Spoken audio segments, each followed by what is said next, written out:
안녕하십니까. 집중진단 강원 염정원 프로듀서입니다. 국회의원 선거 1년여 앞으로 다가왔습니다. 그런데 아직도 선거구 획정 또 선출 방식 등을 비롯해서요. 선거법 개정이 확정되지 않으면서 정치계가 논란에 휩싸여 있습니다. 스포츠 경기로 비유를 하자면 이 게임 경기 날짜는 다가오는데 아직 룰이 확정되지 않은 그런 형국이라고 할 수 있습니다. 자, 오늘은 선거법 어떻게 개정이 되어야 하고 또 강원도에 미치는 영향 또 파장은 어떤 것인지 전문가와 함께 토론해 보겠습니다. 어서 오십시오. 네. 예. 자, 먼저 최근의 논란부터 좀 살펴보겠습니다. 헌법재판소, 인구 편차 3대1, 이게 이제 위헌이라는 판결이 났고요. 또 하나는 중앙선관위에서 권역별 비례대표와 석패율, 이런 것들 다 포함해서 선거법 개정을 공고한 상황 아니겠습니까? 네. 예. 황영철 의원께서 이 내용 어떻게 좀 생각하고 계신지 들어보죠. 두 가지 사안이 매우 이제 다른 사안인데요. 예. 현재의 3대1 기준을 2대1 기준으로 좀 바꾸라는 결정은, 우리가 선거를 할 때 표의 등가성을 꼭 인구에만 맞춰서, 기준을 다시 획정한 거죠. 그런데 대한민국 정치의 구조는 여러 가지 다양성을 포함하고 있습니다. 선거제도는 또 선거구 획정에 있어서도 여러 가지 행정구역이라든지 또 지세라든지 교통연건 또 국가의 균형 발전 또 그런 여러 가지 문제들을 안고 있는데 지난 3대1 기준을 2대1로 바꾸게 되기까지 사실은 도농 간의 인구 격차라든지 이런 부분에 있어서 설득력이 없는 상황에서 이제 변화를 준 거죠. 그래서 저희들 농어촌과 지방의 국회의원들 입장에서 봤을 때는 매우 좀 잘못된 결정이다라고 생각하고 있고 솔직히 말씀드리면 좀 불만이 있는 결정입니다. 그래서 이것에 대해서 저희들이 새로운 대안을 모색하기 위한 노력을 이제 하려고 하고 있고요. 이어서 나온 선관위의 이제 선거 제도를 지역구 200명 또 비례대표 100명으로 하자라는 안에 대해서는 이것은 선관위가 일단 의견을 낸 거기 때문에 정치권에서 논의는 할 수 있습니다만 이 부분에 있어서도 사실은 동료 의원들의 반응은 별로 이렇게 시답지 않습니다. 일단 그러니까 무겁게 받아들이지는 않고 있다 이렇게 봐도 되겠습니까? 그렇습니다. 꼭 그것을 선관위 안을 기준으로 해서 반드시 그런 방향으로 가야 되겠다는 그런 사항은 아니고요. 다만 지역구 중심의 의석수를 더욱 늘려야 된다라는 그런 의견들이 많기 때문에 비례대표를 더욱 늘리는 안에 대해서는 아마 정치권에서 받아들이기는 좀 쉽지 않을 거다 이렇게 전망하고 있습니다. 알겠습니다. 지금 두 가지 최근에 이 어떤 논란과 이슈에 대해서 좀 입장을 얘기를 해주셨는데요. 선거법 개정이 이렇게 논의된다는 것은 두 가지 의미 아닐까 싶습니다. 일단은 때가 되었다 아니면 현재의 선거법으로는 좀 뭔가 부족한 게 있다 이렇게 해석할 수 있지 않겠습니까, 교수님? 예. 네, 그렇죠. 사실은 이제 선거라고 하는 것 자체가 인류 역사상 이제 원맨 원보트 1인 1투표를 향해서 계속 가고자 하는 노력이죠. 수세기 동안 이제 그 노력을 해서 피도 흘리고 이랬던 건데 우리나라의 경우도 이제 유정회 때는 거의 3대1 유정회 국회의원이 또 3분의 1이 있었지 않습니까? 이제 이럴 경우 일본에서 한국은 왜 원맨 원보트가 아니고 저렇게 되면 1.5대 1이다 이런 식으로 한 사람이 한 표를 행사를 권리할 수 없는 구조로 돼 있다. 이런 얘기도 있었거든요. 그래서 사실 이게 2001년부터 헌법에서 헌법재판소에서 2대1로 해라라고 하는 이제 사항이 나왔었는데 너무 급작스럽게 하는 건 어렵다. 그래서 좀 유예를 뒀던 것이 이번에 이제 3대1을 다시 2대1로 줄여라라고 하는 결정이 나온 거로 알고 있습니다. 그런데 이제 지금 말씀하신 것처럼 그 배경에는 이제 국민 주권의 원칙, 원맨 원보트도 있고, 이제 기본적인 것이죠. 그런데 실제로 지금 의원님께서 말씀하신 것처럼 이제 현대 국가가 뭘 지향해야 되는가라고 하는 것인데, 이제 현대 국가는 복지 위주로 나가고 있고, 그냥 완전한 균등한 평등을 원하는 것이 아니고, 조금, 못 미치는 사람들은 조금 더 북돋아 주는 차등이 오히려 평등이다. 그래서 미국 같은 경우는 이제 흑인이라든가 이런 사람들한테는 더 많은 이제 할당제를 제공하고 그러지 않습니까? 그래서 지금 도농 격차가 무척 심해지고 있기 때문에 이것이 이런 어떤 선거법 개정 자체가, 선거구 획정 자체가 또 다른 도농 간 심화를 더 심화시키지 않을까 이런 우려도 없지 않아 있다 이렇게 이제 볼 수가 있겠습니다. 예. 일단은 이제 저희가 선거구 획정 문제부터 좀 찬찬하게 또 꼼꼼하게 짚어보도록 하겠는데요. 김학성 교수님께서 좀 얘기를 해주셔야겠습니다. 이게 헌법재판소가 현행 이제 인구 편차 3대1 이걸 이제 위헌으로 판결한 것 아니겠습니까? 이걸 2대1로 바꾸라는 입법 기준까지 지금 제시한 상황인데 뭐 이런 배경 의미 어떻게 볼 수 있을까요? 예. 네, 이걸 좀 제가 연역적으로 좀 설명을 좀 드리면요 이렇습니다. 2001년도에 우리나라 선거법 4대1이었습니다. 편차가. 그것을 위헌 내렸습니다. 예. 그래서 3대1은 뭐 용인될 수 있다라는 입장이었습니다. 2001년도가. 예. 그러면서도 장기간 지난 다음에는 2대1로 맞춰달라 이렇게 요구를 했습니다. 그래서 이 정치권에서는 2004년도에 선거법을 개정하면서 인구 편차 3대1을 준수했습니다. 그 당시. 10년이 좀 지났죠. 지난 2014년 헌법재판소가 3대1의 편차를 위헌으로 내렸습니다. 그래서 이제 금년 12월 말까지만 유효하다 이렇게 했는데 우리 하나 분명히 해둘 것은 뭐가 있냐면 3대1을 이제 위헌 내린 이유는 어디 있냐면 예. 편차 3대1이라고 하는 것은 한 선거구에 A라는 선거구에 한 사람이 다른 선거구에 세 사람 모까지 할 수 있다는 뜻을 말합니다. 그러니까 10만과 30만 선거구가 있으면 3대2라고 하는 것은 그 10만과 30만의 편차를 허용하겠다는 뜻입니다. 예, 그러니까 각각의 대표성을 이제 각각의 지역에서 인정을 한다, 뭐 이렇게 봐도 되겠습니까? 그런 뜻이죠. 그런데 3대1이 허용될 수 없는 가장 중요한 이유는요. 한 사람이 다른 지역에 세 사람 몫을 한다는 뜻이에요. 그렇기 때문에 헌재가 받아들이기 어렵다고 본 것이죠. 예. 그런데 우리가 3대1은 도저히 받아들이기 어려운 것 중에 하나는 왜 그런가 하면 이런 겁니다. 큰 선거구와 작은 선거구가 있을 경우에 큰 선거구에 낙선한 사람이 작은 선거구의 당선자보다 득표수가 많을 수 있습니다. 예. 3대1이 편차가 되면. 예. 그럼 대한민국에서 299명의 우리가 국회의원을 만들어내는데 낙선한 사람의 득표수가 당선자보다 많다. 그럼 우리가 용인되기 어렵죠. 그럼 어떤 이유로도 받아들일 수 없습니다. 일단 원칙이죠. 헌재가 이번에는 3대1이었던 것을 갖다가 다시 위헌 내려서 작년에 2대1로 맞춰달라는 뜻입니다. 그럼 2대1의 의미는 어디 있냐면 이런 뜻입니다. 우리가 예컨대 아까 우리 황 의원께서도 말씀하셨지만은 선거구 획정을 함에 있어서 인구적 요소와 비인구적 요소 둘로 나눌 수가 있습니다. 그러니까 교통 편리라든지 행정구역이라든지 산세라든지 일체감, 역사적 뭐 등등의 문제들은요 비인구적 요소입니다.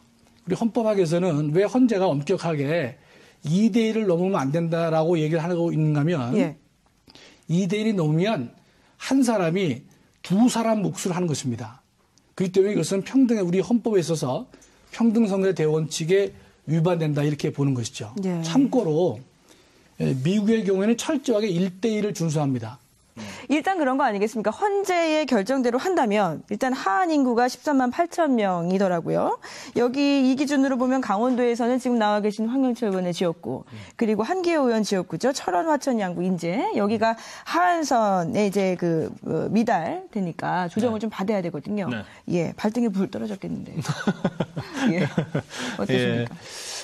아무래도 이제 저희가 차기 총선을 준비하면서 내 지역 구민들과 소통하면서 정말 이 지역 발전을 위해서 열심히 일하면서 다시 좋은 평가를 받아야 되겠다라고 생각하면서 열심히 준비했는데 어느 날 갑자기 이제 아닌 밤중에 홍두깨 격이 된 거죠. 그래서 선거구 조정 대상에 들어가다 보니까 지역 구민들께서는 과연 이 선거구 조정이 어떻게 될 것인가에 대해서 초미의 관심사가 될 수밖에 없습니다.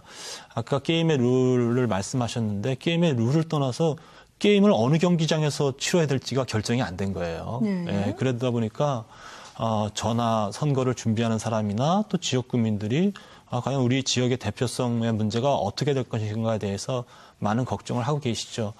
지금 앞서서 우리 김학성 교수님께서 여러 가지 말씀을 주셨습니다만 우리나라의 이 선거구 획정에 대해서는 이렇게 규정하고 있어요. 인구와 또 지세, 또 교통의 여건, 그다음에 행정구역 등등을 고려해서 선거구를 획정하게끔 하는 조항이 있는 겁니다. 그 조항이 왜 들어가 있겠습니까? 우리나라의 여러 가지 발전 과정을 보면서 이 지방자치단체의 법인격의 문제, 또 농어촌 지역과 도시 간의 불균형을 해소하는 등등의 문제들, 여러 가지 교통의 여건 문제들을 다 고려해서 선거구를 획정해왔던 것이죠. 근데 지난번에 3대1로 돼 있던 것을 2대1로 바꿨을 경우에 과연 이 도농과 지방과 도시와 수도권과 지방과의 격차가 해소되었느냐 하면은 그렇지 않은 것이 오히려 더 심화됐던 겁니다. 네.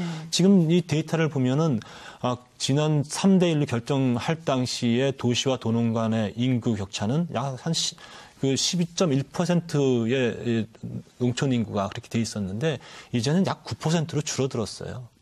그러면 이렇게 오히려 농촌 지역구에 있는 국민의 숫자는 줄어들었는데 또다시 그거에 맞춰서 줄어든 숫자에 맞춰서 또 2대1을 기준을 지키라고 한다면 농어촌과 지방의 국회의원 숫자는 계속 줄어들 수밖에 없고 결국은 그것은 우리 국가 발전에 있어서 매우 중요한 요소를 흐트러뜨리게 된다는 것이죠. 예. 이거는 그래서 이 문제에 있어서는 왜 헌재가 이 시점에 그런 결정을 내렸을까에 대해서 저희들이 문제 제기를 할 수밖에 없는 거죠. 근데 이 문제 제기가 어디서부터 나왔냐면 충청도서부터 나왔습니다. 충청도에서 충청도 국회의원이 중심이 돼서 어떤 문제 제기를 했던 거냐면 충청도가 호남에 비해서 그러니까 충청남북도가 전라남북도에 비해서 인구 차이가 별로 없는데 전라남북도는 국회의원 숫자가 22명이에요. 그렇죠. 예, 같은 인구수인데 거의. 근데 충청남북도는 18명이거든요. 그럼 이건 불균형이다라고 문제 제기를 한 것이 불똥이 이상하게 튄 거죠. 그래가지고 오히려 충청과 호남 지역의 의석수의 그 균등함을 만들어주는 쪽으로 어떤 결론이 났어야 되는데 그런 결론이 아니라 국가 전체적으로 농어촌과 지방의 국회의원 수를 줄이는 쪽으로 결론이 난 겁니다. 그러니까 저는 이 문제 제기와 결론이 매우 다른 방향으로 도출되었다고 보고요. 그래서 이 문제에 대해서는 앞으로 저희들이 정치권에서 정말 헌재가 물론 이런 결정을 내렸기 때문에 헌재의 결정을 우리가 아주 무시할 수는 없잖아요. 국가의 최고의 법적인 권위를 갖고 있는 기관이기 때문에 그 부분을 존중하더라도 정치권에서 나름대로 또 이 국가의 운영의 문제, 큰 틀의 문제, 또 정치 영역의 문제에 있어서 함께 고민하고 새로운 대안을 모색해 나가야 되겠다라고 요구하고 있는 겁니다. 예, 일단은 이제 인구 편차로 이렇게 선거구 획정이 될 경우에는 충청도 의석수가 그죠? 예, 좀 늘어날 수 있다라는 또 결론을 얘기를 해주셨는데 도농 대결이 될 것이다라는 얘기 지금도 하셨지만 또 그런 우려도 나오고 있긴 하거든요. 이 인구 편차로 인한 선거구 획정 문제는 어떻게 그럼 해야 되는 겁니까, 교수님? 예. 이제 지금은 어떻든 이제 헌법 불합치 결정이 났기 때문에 되돌릴 수 없는 이제 비가역적인 상황이 됐죠. 그래서 올해 12월 31일까지 일단 고쳐야 됩니다. 근데 단지 이제 그 지금 말씀하신 것처럼 농촌의 문제, 도농 심화의 문제를 우리가 어떻게 이제 다룰 것이냐라고 하는 문제가 굉장히 중요한 문제이기 때문에 이것은 이제 그 선거구 획정의 문제와 선거제도가 같이 맞물리지 않으면 도저히 해결하기 힘든 그런 상황이 지금 왔다 이렇게 보이고요. 선거 획정만 가지고는 이건 문제 도저히 해결할 수가 없다 이런 생각이 들고요. 지금 뭐냐면 결과적으로 이제 영호남에서 충청과 호남의 사실 그 인구의 역전 현상 때문에 이제 일어난 것인데 지금 말씀하신 것처럼 의석수에 영향을 미치다 보니까. 네. 근데 이제 영호남이 이제 그 10석 정도가 줄고 수도권에서 이제 20석 이상이 늘어난단 말이죠. 그러면 결국 이제 수도권과 영호남의 또 지방의 어떤 격차가 이제 심화되는데 실제로 보면 이제 우리가 그 국회의원 우리 헌법 교수님이 나오셨지만 국회의원의 그 대표성의 문제는 이제 국가대표도 있고 국민 대표도 있고 이제 지역 대표 세 가지 성향을 다 갖고 있죠. 그런데 이제 국가대표는 우리가 이제 기본적인 것이고 우리나라에 같이 이제 소선거구제의 경우에는 지역 대표 성향이 굉장히 강하죠, 사실은. 그래서 지역을 그럼 과연 누가 대표를 해줄 것이냐. 물론 이제 헌법재판소에서 얘기한 거는 지방자치제가 그걸 보완하고 있다라고 얘기를 하지만 사실 그렇지는 않습니다. 왜냐하면 지방과 중앙을 연결해야 되는 중요한 문제인데 지방은 지방자치 나름대로의 그 어떤 역학이 있죠. 근데 그것을 중앙과 연결해 줄 수 있는 것은 결국 이제 국회의원들인데 결국은 이제 우리가 현실적으로 한번 보시자 말이죠. 강남구 같은 경우는 강남에 가면 양재천도 막 흐르고 엄청나게 좋아요. 그래서 사실 저희가 사는 원주보다 더 자연 친화적인 걸 볼 수가 있거든요. 예. 그러면 예를 들어서 거기 인구가 4고 만약에 원주시가 1이라고 치면 그러면 강남구 시민들이 그 원주 시민의 4배의 혜택을 얻고 있어야지 맞는데 인구 밀도로 봤을 때 근데 실제로 보면은 한 10몇 배의 복지 혜택을 누리고 있거든요. 세금이 이제 많아지면 자본이 많아지면 더 많은 일을 할 수가 있기 때문에 그러면 결국은 인구가 적은 지역 사람들은 인구 수 비례만큼 혜택을 덜 받는 것이 아니고 승수적으로 더 감소된 혜택을 받고 있거든요. 그러면 이걸 누가 해결할 것이냐. 그리고 지금 우리는 중앙의 역할이 엄청 크잖아요. 지방자치제도 완전한 재정 자립도가 돼 있지 않은 상황이기 때문에 결국은 이건 대표성의 문제고 법적인 문제를 넘어서 초법적인 영역이 있습니다. 그것이 바로 정치적인 영역인데 그걸 정치의 영역에서 풀어줘야 되는데 이걸 상당히 간과한 것이 아닌가. 지금 국토균형발전 뭐 이런 것도 생기고 여러 가지 생겼지만 실제로는 자꾸도 대도시를 집중해 있거든요. 이 자연 발생적인 대도시 집중 현상과 결국 농어촌 주민의 또 권익과 이것을 어떻게 절충할 것인가라고 하는 것은 굉장히 심각한 문제이기 때문에 이것은 선거구 획정 문제를 떠나서 선거 제도와 같이 맞물려서 심층적으로 정말 연구가 되지 않으면 졸속이 될 수 있다 이런 우려가 좀 없지 않아 있습니다. 예.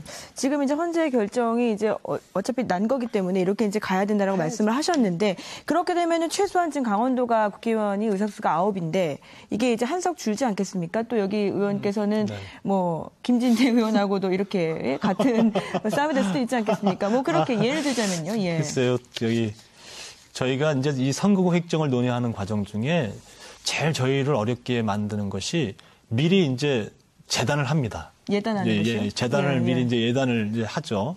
그래서 어느 지역은 어느 지역하고 붙어서 또 어느 의원과 어느 의원이 경쟁하게 될 거다라고 많이 들으셨군요. 예, 그걸 많이 듣죠. 근데 그런 것이 오히려 이 선거구 획정을 굉장히 어렵게 해요. 저희들이 정당한 주장을 하는 데 있어서 오히려 복잡한 또 이 갈등 관계를 형성할 수 있고 그래서 제가 딱 잘라서 얘기합니다. 제가 이 문제에 대해서 국회에서 결론이 내기 전까지 내가 어느 지역구와 합칠 것이냐에 대해서 나한테 묻지 말아달라고 저는 아주 단호한 얘기를 합니다. 그리고 나는 어느 쪽으로 갈지도 모른다라고 얘기를 하는 것이 어쨌든 지금은 이 농어촌과 지방의 의석을 지켜내기 위한 결국은 이것이 강원도 현재 9석을 지켜내기 위한 그런 전략적인 고민들을 우리가 함께 해야 할 때이기 때문에 이것에 대해서 저희들이 함께 힘을 모아야 되는데 그 이전에 이제 뭐 어느 의원과 합쳐서 어느 의원과 경쟁하게 되고 한다 그러면 그것이 제대로 힘이 합쳐질 수가 없잖아요. 그래서 그런 논의들을 다 백지화한 상태에서 우리 9명 국회의원은 강원도 9석을 지키기 위한 노력을 다 함께 하자. 이런 식의 이제 공감대가 형성이 되어 있습니다. 그래서 그걸 위해서 노력할 것이고요. 지금 중요한 것은 이제 헌재가 2대1의 결정을 내렸지만 저희들이 주장하는 이런 지역 대표성의 문제와 또 상하한선을 몇 명으로 정할 거냐의 문제가 아직 남아 있습니다. 지금은 헌법재판소가 제시한 기준은 지금 일정한 그냥 의견으로서 인구수를 기준을 제시한 것이지 그것이 답은 아니거든요. 그럼 국회 논의 과정 중에 2대1의 편차를 하한선과 상한선을 몇 명으로 정하는 것이 가장 합리적이냐에 대한 문제 논의가 또 있을 수 있습니다. 이제 그거에 따라서 선거구 획정은 틀어질 수 있거든요. 그런 등등의 문제가 많이 남아있기 때문에 그런 논의 과정 속에 모든 지금 정치의 영역에서 여러 가지 문제들을 함께 녹여서 논의를 해야 되는 과정이 이제 앞으로 있을 것이고요. 그리고 이제 저희 강원도 같은 경우는 어쨌든 어떤 방식을 하던 9석을 지켜내기 위한 노력은 반드시 할 겁니다. 지금 개정안 발의 이런 것도 좀 하시더라고요. 제가 자료를 찾아보니까. 그래서 저희가 개정하는 안은 자치단체 수가 3개를 포함했을 경우에 적어도 지역 대표성이 국회의원 한 사람이 3개의 자치단체를 포함하는 지역구를 가질 경우에 적어도 충분한 지역 대표성을 담보하고 있다라고 보고 있기 때문에 그 방법을 하나 모색하고 있고요. 지금 제가 자료를 하나 가지고 나왔습니다만 한번 잠깐 보여드릴까요? 지금 이제 우리가 이런 이제 서울이 48명의 국회의원을 이제 뽑습니다. 그런데 서울 면적보다 큰 지역구 수가 이제 54개가 되는 것이죠. 지금 한기호 의원님의 지역구의 예를 좀 들어볼까요? 네. 전국에서 가장 최소 면적의 선거구가 성북구 의을 선거구인데 성북구 의을 선거구가 5.2 제곱킬로미터인데 한기호 의원님 지역구 같은 경우는 4,105 제곱킬로미터입니다. 그러니까 가장 작은 지역구와 작은 넓은 지역구의 차이가 800배에 해당하는 것이죠. 그러면 표의 등가성을 따져서 2대1의 기준을 지키라는 것과 국회의원 한 사람이 국가의 중요한 구성 요소인 영토를 관리하는 데 있어서의 이 800배의 차이는 어떻게 극복할 것이냐의 문제에 대해서 이건 정치의 영역에서 반드시 고민해야 될 문제입니다. 그래서 그런 부분들을 단지 이제 많이 아쉽게도 헌법재판관님들이 이런 논의 과정 중에 결정을 내리기 전까지 이런 부분들에 대해서 정말 충분한 변론을 들으셨는지 함께 이런 부분들이 충분히 고민이 됐는지 저는 사실 문제 제기를 할 수밖에 없어요. 충분한 변론을 했습니다. 뭔가 하면 황 의원께서 이번에 헌법재판소 결정에 보면 9분의 재판관 중에서 6사람은 위원으로 가담을 했어요. 3사람은 합헌입니다. 3사람의 합헌 의견은 우리 황 의원 같이 3대1을 유지하자는 거예요. 일리가 있어요. 그러니까 지금 뭔가 하면 재판관들도 6사람은 2001년에 3대1을 위헌했던 것이 지금은 더 이상 유지할 수 없다는 입장이고 반면에 3사람의 재판관은요. 우리 말씀 그대로 도농 간의 격차가 2가지거든요. 인구 격차와 경제력 격차가 있습니다. 또 중요한 것은 우리나라는 단원제 국회입니다. 외국 같은 경우는 양원제가 많기 때문에 그 지역 대표성을 상원이 커버를 많이 합니다. 미국 같은 경우 아시다시피 주가 작아도 2명의 의원을 보낸단 말이죠. 그 지역을 지키는 거예요. 근데 우리나라는 단원제 국가이기 때문에 말씀하신 그런 문제가 드러납니다. 그러니까 땅은 넓은데 인구가 작다는 이유만 가지고 홀대 받는단 말이죠. 그런 이유 때문에 우리나라가 3대1을 유지해야 된다는 의견이 3분입니다. 그 때문에 제가 볼 때는 저도 뭐 강원도 사람이고 여기 또 교수고 하는데 우리가 접근하실 때 그러니까 상한과 하한을 면명할 것은 국회의 몫이에요. 헌재가 판단할 일이 아닙니다. 그럼 국회에 그렇죠? 달려있나요, 전적으로? 아닙니다. 근데 2대1을 넘지 말라는 거죠, 헌재 입장이. 그러면 재판관 6인이 찬성이 있어야만 위헌되거든요. 따라서 한 명이 6대3인데 다음에 이게 다시 올라갔을 경우에 한 사람이 예컨대 4명으로 옮기면 5대4가 합헌 나갑니다. 한 명이 옮겨지면요. 그렇죠. 상당히 이게 지금 이 기로에 서 있는 것인데 제가 볼 때는 따라서 재판관 누가 이 자리를 이제 차지하고 들어갈 것이냐가 영향을 받을 수가 있는 문제입니다. 그런 경우 많이 이번에 간통죄 위원도 마찬가지였었죠. 그렇기 때문에 저도 예컨대 지금 저는 이제 논리적으로 2대1을 원칙으로 한다고 하지만 과연 우리나라에서 단원제 국회에서 도농 간의 인구 격차, 경제력 격차가 크다 말이죠. 이런 등등을 감안하지 않고 무조건 2대1로만 가는 것이 과연 옳은 것이냐 문제를 헌재는 고민을 안 한 건 아닌데 6대3으로 의견이 갈려진 것입니다. 교수님께서 충분한 이제 변론과 또 헌법재판관들의 판단을 위한 고민이 있었을 거라고 말씀하시지만 제가 이 헌재 결정 과정에 있어서 과연 어떤 변론을 들었는가를 꼼꼼히 살펴봤어요. 그렇다고 한다면 적어도 이것이 3대1을 2대1로 줄여야 된다라는 그런 입장을 개진하는 분의 입장과 그 반대 헌재 3대1로 유지시키는 것이 오히려 맞다라는 주장이 팽팽하게 균형 있게 변론에 포함이 됐어야 되는데 저희가 살펴본 바로는 대부분의 분들이 2대1로 바꾸는 거에 찬성하는 의견을 내신 분들의 변론이 줄을 잃었던 겁니다. 그래서 저는 그 과정 중에 적어도 이런 문제로 인해서 조정 대상이 지역이 될 수밖에 없는 국회의원들을 한두 사람이라도 불러서 이렇게 바뀌었을 경우에 과연 우리나라가 제대로 발전할 수 있는가? 과연 정치가 제대로 될 수 있는 것인가? 등등의 문제에 대해서 충분히 변론에 참여시켜서 의견을 듣게 했다면 저는 헌법재판관님들이 또 다른 결론을 낼 수도 있을 거라는 그런 가정을 할 수 있습니다. 그래서 그런 부분에 대한 좀 아쉬움이 있는 것이죠. 그래서 3대1은 맞고 3대1은 틀리고 2대1은 맞다? 저 이런 기준도 사실은 현실적으로 도대체 저건 맞고 이건 왜 틀리지? 이런 거에 대한 설득력을 얻기도 전 어렵다고 보고요.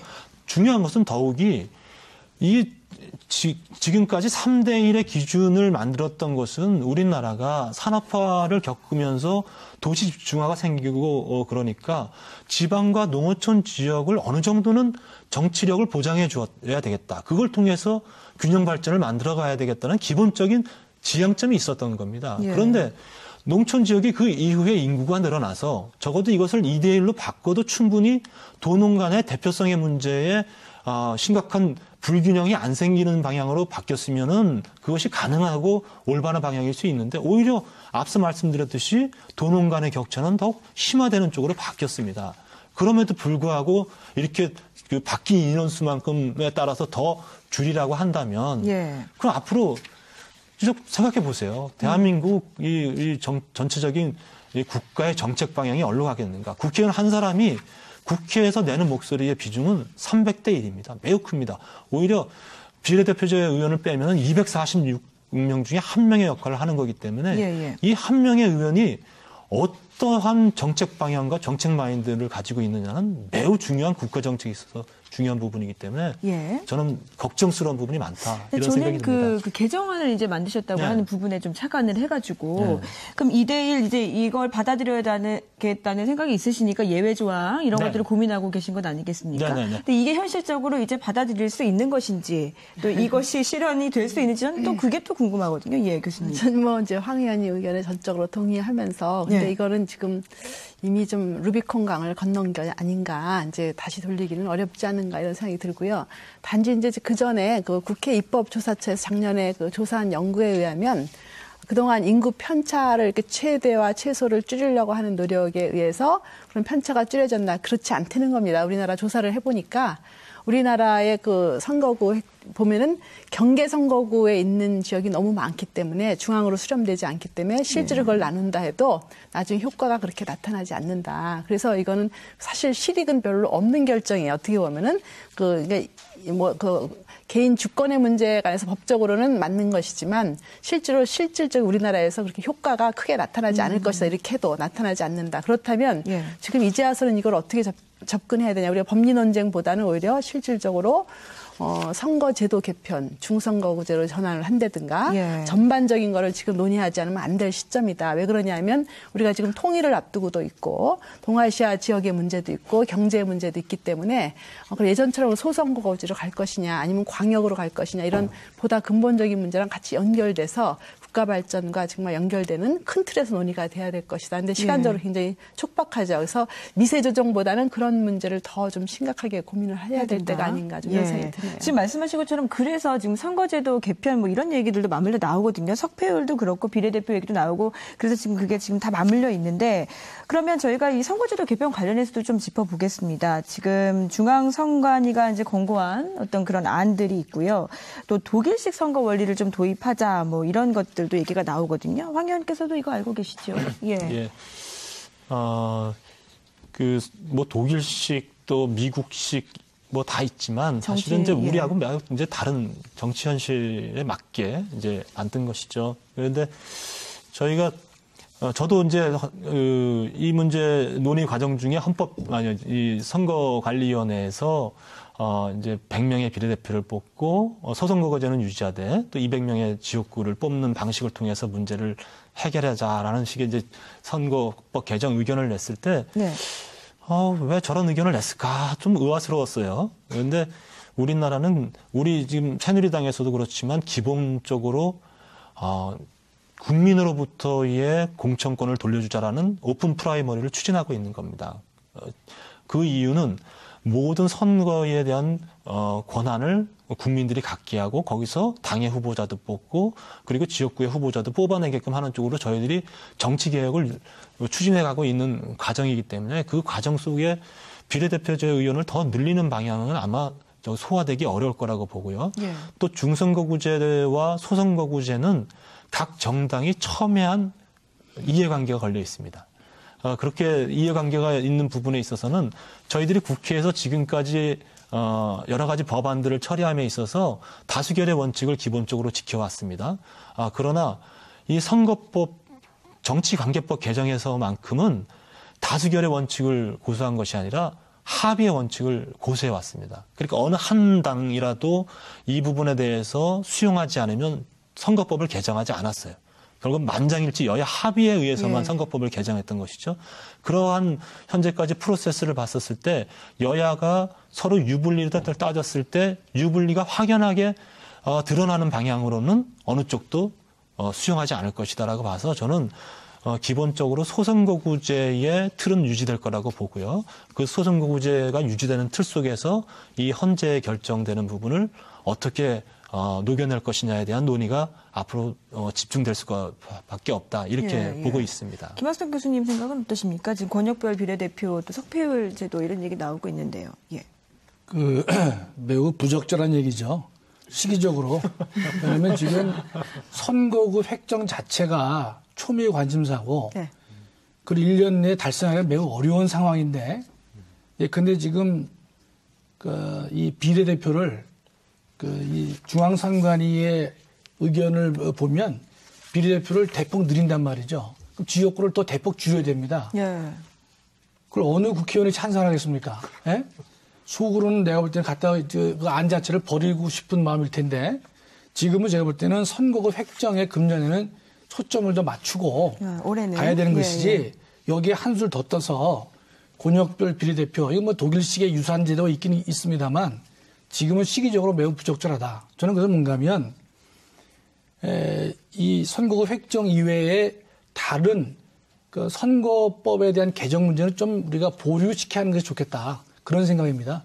획정도 좀 어려운 판인데 여기 대해서 지금 다른 것까지 고친다. 그건 제가 볼 때는 상당히 여러 가지 일을 한꺼번에 하려다가 결국은 예컨대 또 실수할 수 있는 확률이 있지 않나 이렇게 생각을 합니다. 내년 총선이 이제 1년 정도밖에 내년 4월이죠? 4월 정도로 지금 4월이니까 1년 정도 남아있기 때문에 그 안에 선거구 획정만 할 수 있어도 지금 그렇습니다. 다행이다 이렇게 말씀하시는 건데 기준 생각은 좀 다르신 것 같아요. 좀 다른데요. 선거구 획정만 한다면 또 문제가 이제 생기거든요. 그래서 지금 문제는 이제 우리나라 그 국민들이 사실은 소선거구제를 좋아해요. 심정적으로. 왜냐하면 그 국회의원과 자기와의 그 친밀도가 있거든요. 소선거구제는 중대선거구제 아무래도 광역으로 가니까 이제 그렇기는 한데 지금 소선거구제도 저는 어느 걸 이제 좋다 나쁘다라고 아니고 평가를 해본다면 소선거구제가 지금 어떻게 진행되는지 지금 오픈 프라이머리 얘기하셨어요. 그러니까 상향식 공천제도도 있고 그래서 결국은 결과적으로 어떻게 되냐면 지방의 토호들이 굉장히 유리하고 이미 그 정치 시장에 진입한 사람들한테 유리한 구조로 지금 돼 있거든요. 그래서 지방에 오래 있었던 사람, 그다음에 지역 주민들과 계속 접촉을 했던 사람들이 가능하죠. 근데 그건 친밀도 높일 수 있는데 중앙에 많은 행정 경력을 가진 분들, 또 중앙과 지방의 가교 역할을 할 수 있는 분들이 앞으로는 점점 지방 선거에, 그러니까 지역 선거에 국회의원이 당선되기 굉장히 어려운 구조로 돼 있습니다. 그래서 결국은 기존의 기득권을 가진 사람이 계속되는 거죠. 현역 의원이 계속되고 또 지방을 막 누리던 사람이 되기 때문에 이렇게 되면 굉장히 지역 간 그 첨예한 갈등이 생기고 기득권 구조가 점점 고착화될 것이다. 그래서 만약에 중선거구 제도라 이렇게 간다면 뭐 다른 정당도 같이 동반 성장해서 같이 될 수도 있고 영남은 지금 현재 여당이 독식하고 호남은 또 야당이 독식하고 이런 구조는 조금 완화될 수 있지 않을까. 둘 다 가져갈 수도 있겠지만 그리고 또 이제 지역 간의 그 소지역 간의 지역 이의주 있잖아요. 예를 들어서 홍천과 횡성이다. 그러면 이제 횡성은 지금 구조에서는 영원히 국회의원 못 냅니다. 그죠? 다 홍천 위주로 돼 있죠. 근데 만약에 이것을 조금 더 광역으로 하면 홍천도 하나 될 수 있고 횡성도 하나 될 수 있고 이렇게 될 수 있거든요. 그래서 그런 틀도 하나 좀 발상의 전환을 해볼 수도 있다. 근데 시간이 이제 급하시다 그러니까. 근데 결국 같이 풀어야지 이 문제가 해결이 되지 굉장히 어려운 문제다. 저는 이렇게 봅니다. 지금 국회에서는 정개특위 막 꾸리려고 하고 있고 좀 뭐 여러분 또 하마평 오르고 있죠. 지금 새누리당이 이번이 또 위원장이 돼야 되는 순서이기도 하고요. 맞습니다. 제가 이제 며칠 전에 국회에 있는 목욕탕이요.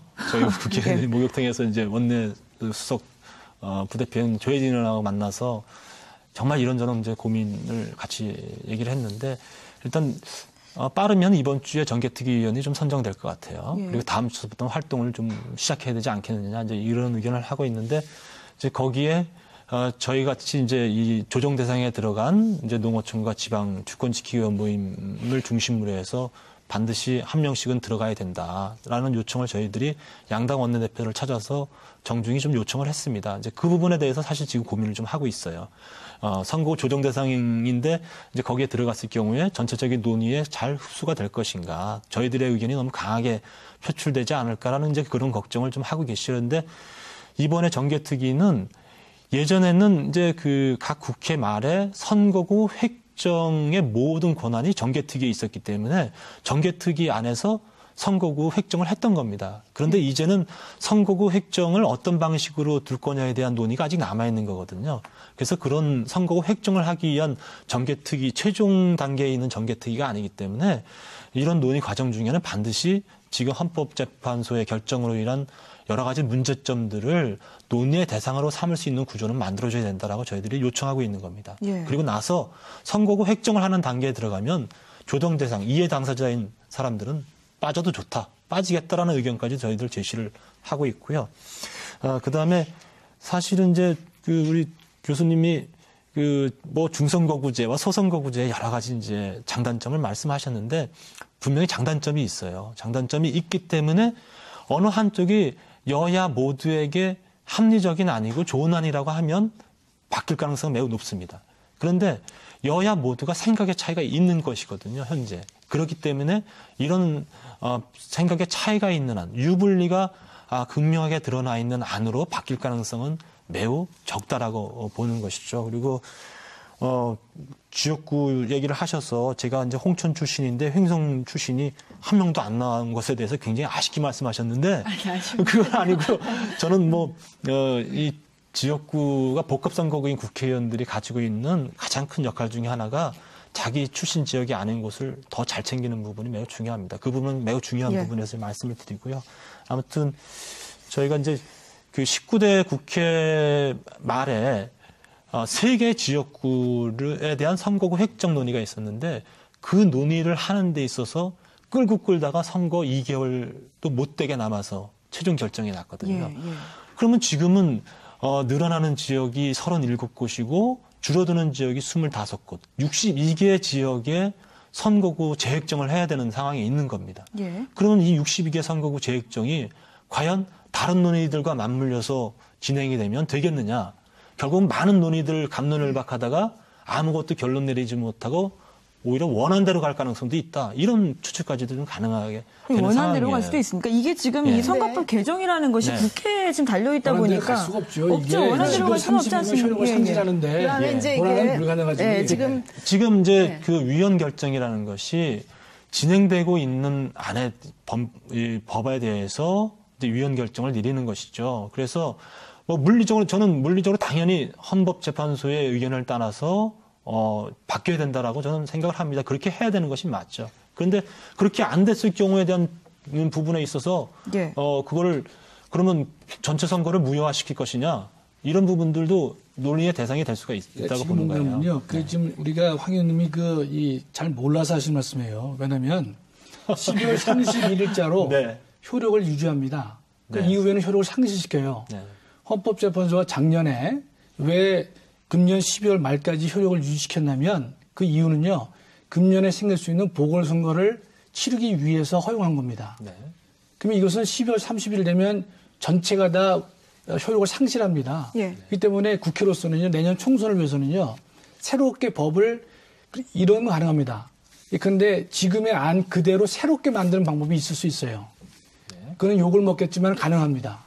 그러나 예. 현행법은 효력을 상실합니다. 분명히. 그러니까 지금 현행법과 똑같은 새 법을 만들 수는 있다, 이런 말씀이신 거예요. 욕을 먹겠지만 욕을 먹겠지만 그것까지 감수하더라도 가능성이 있습니다. 그리고 그건 지금 아니고, 말씀을 예. 드리면은 제가 잘 모르는 부분이 있는지 모르겠습니다만 제가 좀 답변을 드리면, 지금 헌법재판소에서 헌법 불합치 의견을 낸 것은 선거법 제25조 2항이에요. 거기는 선거구를 이렇게 획정한다라는 게 들어가 있는 거죠. 그러니까 어느 지역과 어느 지역이 다 묶여서 선거구를 이렇게 다 획정하는 것에 대해서 불합치를 내린 거예요. 어떤 법조항으로 이렇게 해야 된다라는 거에 대한 불합치를 낸 것이 아니기 때문에 만약에 25조 2항을 현행대로 다 유지시킬 수는 없겠죠. 근데 일부를 조정해서 만약에 시행을 했다. 예. 그럼 그 시행하고 난 이후에 또 다른 분이 이 시행된 선거구, 획정된 선거구에 대해서 다시 이거는 헌법 불합치다라고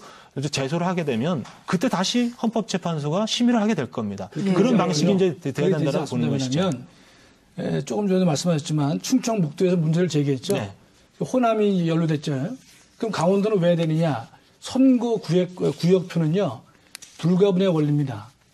전체 지역구가 하나로 묶여 있어요. 예. 어느 한쪽만 무효되지 않습니다. 그래서 현재는 별표에 나와 있는 구역구 전체를 무효시켰습니다. 그렇기 때문에 어느 한쪽에서 시작됐지만은 이게 다 불가분 원칙에 의해서 전체의 선거 구역표가 위에 내려진 겁니다. 다만 예전에 이런 얘기가 있었습니다. 국회의원 기탁금이 1,000만 원이었었는데 헌재가 위에 내렸거든요. 국회가 다시 1,000만 원으로 했습니다. 그런 적이 있습니다. 국회이기 때문에 지금 예. 아니 칼자루가 아니라 법을 예. 만들 수 있기 때문에 그런 그러니까 것이죠. 법을 만들 수 있기 때문에. 예. 그런데 그렇다면 우리가 전체 국민들한테 그 어떤 이게 여러 가지 어려움을 당하면서까지도 할 수도 있어요. 그래서 저는 어떤 가능성이 있냐면 획정의 문제가 몇 개도 어려운데 전체를 지금 많이 고친단 말이죠. 금년 말까지 안 됐다. 그럴 때는 효력은 상실해요. 다만 선거를 치러야 되기 때문에 네. 똑같이 하자라고 할 수도 있습니다. 그렇습니다. 예컨대. 네, 네. 그럼 그것이 또 한번 똑같이 이루어지면 헌재 올라가겠죠. 헌재는 분명히 또 위원 내립니다. 네. 그럼 그렇게 되면 한 3년의 기간이 주어질 테니까 네. 국회가 더 이상 하기 어려울 터인데 제가 볼 때는 그렇게 되는 것보다는 우리가 이 선거구 획정을 적절하게 하는 게 바람직한데 여하튼 효력은 상실합니다. 그러니까 제가 지금 저기 교수님께서 그러니까 이게 논의가 바뀌어야 되는 거 맞죠. 바뀌어야 되는 건 맞는데 불가피할 경우에 현행이 갈 수도 있다라는 그런 우려가 나온다라는 말에 대해서 교수님께서 걱정을 말씀하신 것이고 법 개정을 국회의원이 지금 하다 보니까 이런 거 아니겠습니까? 이제 경기를 해야 되는 선수가 그 룰을 지금 정해야 된다 뭐 이런 판이다 보니까 그런 지금 상황이다 보니까 또 이런 지적이 있는 건데 외부기관이나 뭐 전문가가 좀 개입하는 건 어렵겠습니까, 교수님? 지금 법리는 시간이 너무 없기 때문에 법리 논쟁을 하다 보면 너무 시간이 아깝고요. 그건 좀 이제 힘든 얘기인 것 같고. 어떤 것이 최선일까요, 그러면? 제가 지금 보니까 62개, 246개 지역구 중에 62개가 지금 해당이 돼요. 초과 또 미달 해당되는데 지금 보십시오. 지금 이제 횡성과 그 홍천이 옆에 춘천에 영향 미치죠. 원주에도 영향 미치고 인제에도 영향 미칩니다. 지금 그렇게 되면 파상적으로 지금 62개 지역구지만 150개 이상으로 우리나라 3분의 2가 여기 다 휘말려요. 초태풍 특급입니다. 그래서 지금 김무성 대표 지역구도 문제가 됐고 지금 이완구 대표 부여 청양도 지금 문제가 되고 있어요. 전 태풍이에요, 지금. 이럴 바에는 미세 조정은 의미가 없다 이겁니다. 저는 전체적으로 통틀어서 선거구 제도 자체를, 선거제도 자체를 같이 맞물려 하지 않으면 여기 쓰러졌다고 조금 꼬매고 여기 쓰러졌다고 조금 꼬매고 결국은 다 찢어지죠. 그렇게 하지 말고 합리적으로 큰 틀에서 다시 봐야 된다. 그건 어차피 그 문제는 또 시간의 문제는 또 항상 또 기득권이 또 생기기 때문에 또 문제가 되거든요. 그래서 이번에 한번 큰 틀에서 다시 봐야 된다. 저는 이렇게 보고 있습니다. 예. 선거구 우리가 이제 획정 문제는요. 지금 정개특위 말씀하셨지만은 선거구 획정위원회 별도로 있습니다. 거기서 이걸 집중적으로 다루게 돼 있어요. 획정위원회가 있습니다. 우리 국회법에서 만들어 놨어요.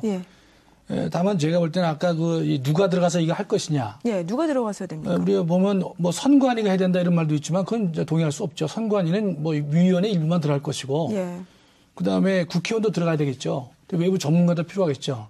민간위원회에 의해서 획정위원회를 정할 수밖에 없는데 다만 제가 볼 때는 지역 대표 의원 중에서 우리 이제 황 의원 같이 관련된 분들은 제외되어 옳습니다. 실제로는. 들어가시면 획정 안 됩니다. 안 들어가셔도 어려울 판에. 획정이 어려워지는군요. 황 의원님을 지지할 만한 다른 사람을 보내서 이렇게 하신 몰라도 본인이 하는 것은 적절치 않다. 민간위원회가 만들어져야 되는데 선관이나 외부 전문가나 국회의원도 일부 들어가야 되겠죠. 그러나 지역구에 문제가 없는 분들을 중에서 일부 들어가셔야지 관련된 분이 들어가시면 그때는 제가 볼 때는 오해를 받아서 적절치 않다고 생각합니다. 뭐 그럴 일은 없을 거라고 저는 생각하고요. 그러니까 지금 이제 문제는 현행제도가 어떻게 돼 있냐면 현행에 지금 말씀하신 대로 선거구 획정위원회가 외부에 있어요. 근데 외부에서 선거구 획정위원회에서 그림을 그려서 그것이 최종안으로서의 효력을 가지게 되면 매우 권위 있는 결정이 되는데 그렇게 되지 않고 선거구 획정위가 그림을 그려와도 국회에서 정개특위를 구성해서 정개특위에서 최종 결정을 내리게 되는 거거든요.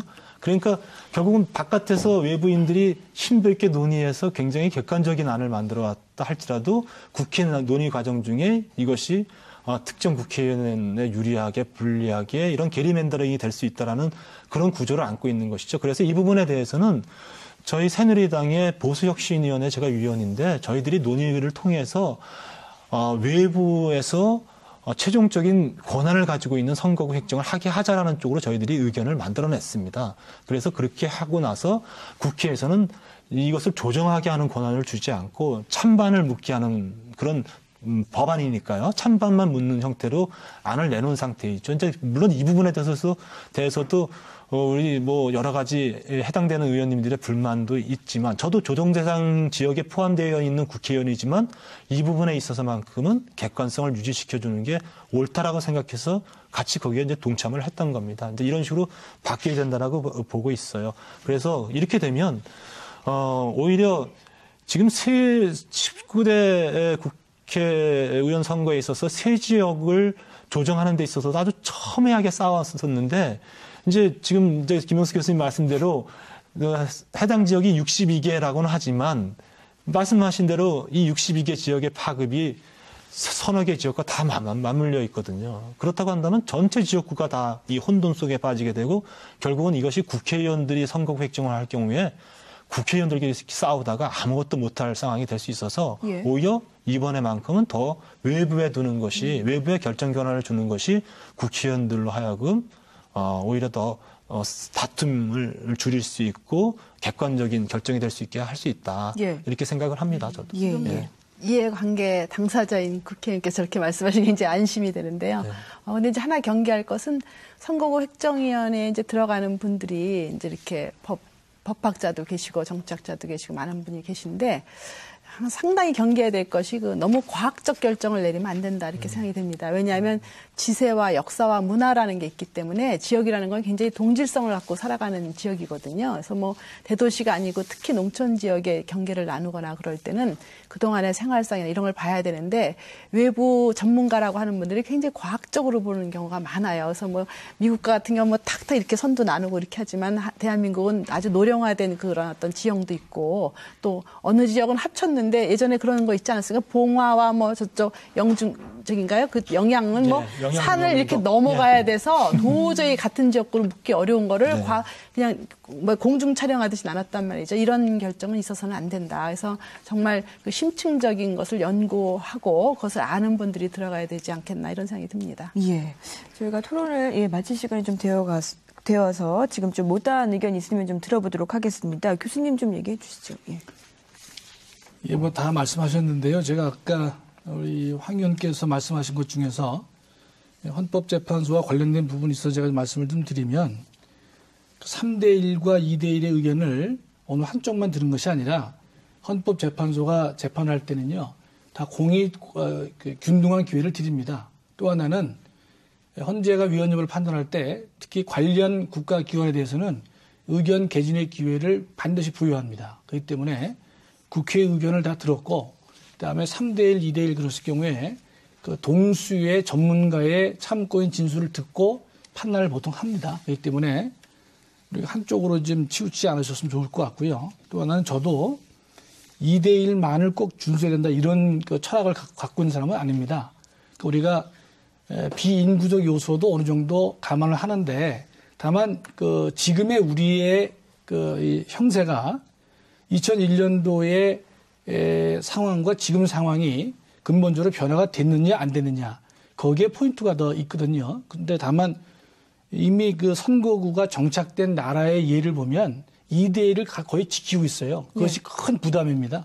그래서 우리는 지금 정착되어 가는 과정으로 볼 수도 있거든요. 그렇기 때문에 금년에 여러 가지 어려움이 있을 경우에 2대1이 좀 넘는 경우를 하더라도 헌재가 이 문제를 어떻게 볼 것이냐. 그럼 한번 다시 한번 다퉈볼 가치는 있는데 3대1까지 가는 건 안 됩니다.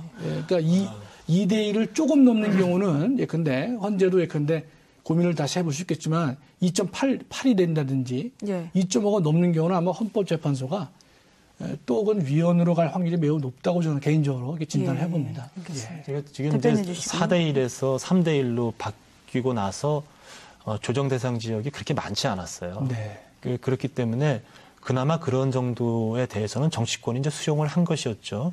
그런데 3대1에서 2대1로 바뀌니까 이건 상당수의 농어촌 지역의 지방의 국회의원 수를 줄여야 되는 쪽으로 이제 바뀌게 되다 보니까 과연 이런 방향이 저는 국가 전체의 균형 발전의 틀 속에서 올바른 방향이냐라는 점에 대해서 정치권이 고민을 해야 된다라고 보는 거예요. 그래서 그 부분에 대해서 국민들은 또 어떻게 생각할까에 대해서 우리가 종합적으로 좀 봐야 되는 부분이 있죠. 저는 그것이 바로 정치의 영역이라고 보는 것이고요. 지금 물론 헌법재판소에서 여러 가지 변론을 들었지만 국회의 논의 과정은 없었다고 저는 단언코 얘기할 수 있어요.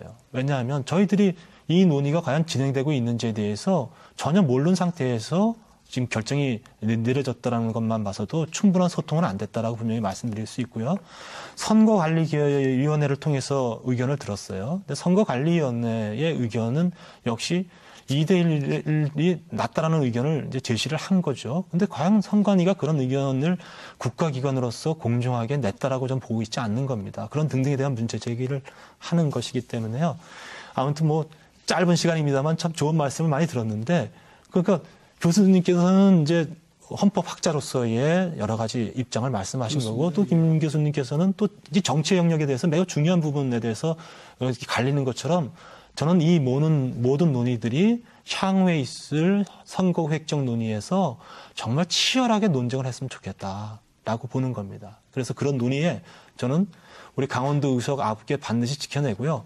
또 농어촌과 지방의 국회의원 수가 줄어들지 않게 돼서 농어촌과 지방 국민들의 목소리를 지켜내기 위한 노력을 계속 할 겁니다. 예. 끝으로 교수님.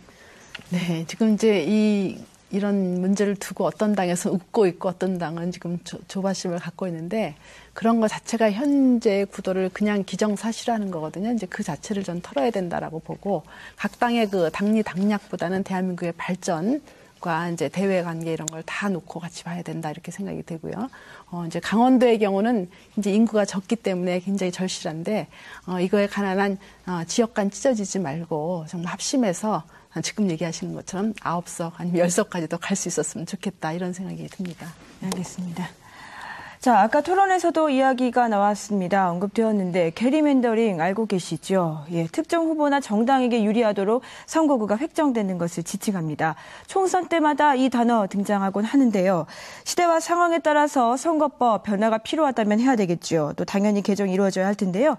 그 전제 조건, 국회의원은 기득권을 좀 내려놓아야 되겠고요. 또 충분한 공감대와 국민적 합의, 이 두 가지 꼭 필요해 보입니다. 집중진단 강원 오늘 순서 여기서 마치겠습니다. 시청해주신 여러분 고맙습니다.